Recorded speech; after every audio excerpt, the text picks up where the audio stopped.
আজি ময়ো বহি চালোচোন কেনেকুৱা লাগে চৰকাৰী স্কুটি পোৱাৰ পিছত। মোৰ লগত আছে এগৰাকী মেধাৱী ছাত্ৰী আস্থা। নমস্কাৰ, মোৰ নাম আস্থা গগৈ। মই বৰ্তমান শিৱসাগৰ বিশ্ববিদ্যালয়ৰ ৩য় ষাণ্মাসিকৰ ছাত্ৰী। তুমি স্কুটিখন কেতিয়া পালা? মই এইবাৰ 2025 চনৰ জানুৱাৰী মাহত পাইছিলোঁ। মই মানে হাইস্কুল শিক্ষান্ত পৰীক্ষাত উত্তীৰ্ণ হৈছিলোঁ 2024 চনত।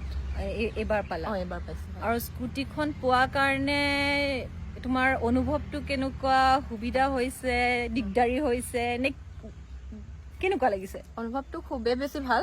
মানে মই যেতিয়া প্ৰথম কলেজলৈ গৈছিলোঁ তেতিয়া স্কুটি পোৱা নাছিলোঁ। মানে তেতিয়া মই টেম্পুত অহা যোৱা কৰিছিলোঁ, লাইন গাড়ীত। এনেকৈ মানে বহুত দিগদাৰ হয়। মানে মৰ্ণিং ক্লাছটো 9টাৰ পৰা থাকে। তেতিয়া মানে ক্লাছটো সদায় মিছ হয়, প্ৰায় মানে মিছ হয়েই আৰু যিকেইজনী আমি টেম্পুত যাওঁ। তাৰপিছতে যেতিয়া স্কুটিখন পাইছোঁ মানে মই সময়মতে সদায় পাইছোঁগৈ ক্লাছ। এটাও ক্লাছ মানে মিছ হোৱা নাই তেনেকৈ, প্ৰথম ক্লাছটো বিশেষকৈ। আৰু সেইটো মানে আমাৰ মেজৰ ক্লাছ থাকে 9টাত, সেইটো মিছ হ'লে অলপ প্ৰব্লেম হয়। তাৰপৰা যেতিয়াৰ পৰা মানে মই স্কুটিখন পাইছোঁ তেতিয়া নিজে ধুনীয়াকৈ সময়মতে গৈ পাইছোঁ। সেইটো সুবিধা হৈছে। অহা যোৱাত আকৌ মানে কলেজ শেষৰ টাইমটো হৈছে আমাৰ 4টা বাজি যায়। আৰু মানে ঠাণ্ডা দিনত বিশেষকৈ 4টা বজাততো আন্ধাৰ হয়েই।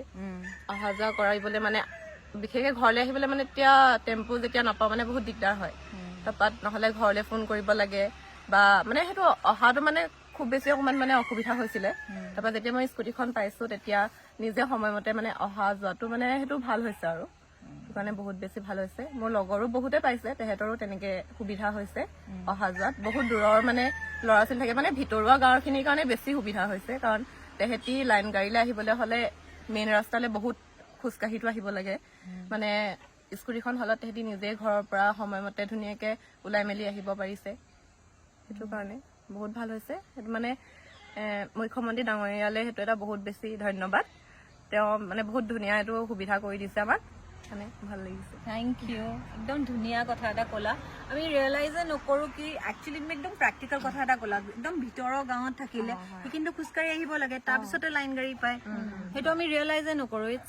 মানে সেই সোমোৱাই থকা গাঁৱৰ ল'ৰা ছোৱালীখিনিৰ মানে বেছি দিগদাৰ হয়। কাৰণ মানে তেহেঁতি সময়মতে প্ৰতিটো ক্লাছ নাপায়, প্ৰায় প্ৰথম ক্লাছটো তেহেঁতৰ মিছ হয়েই।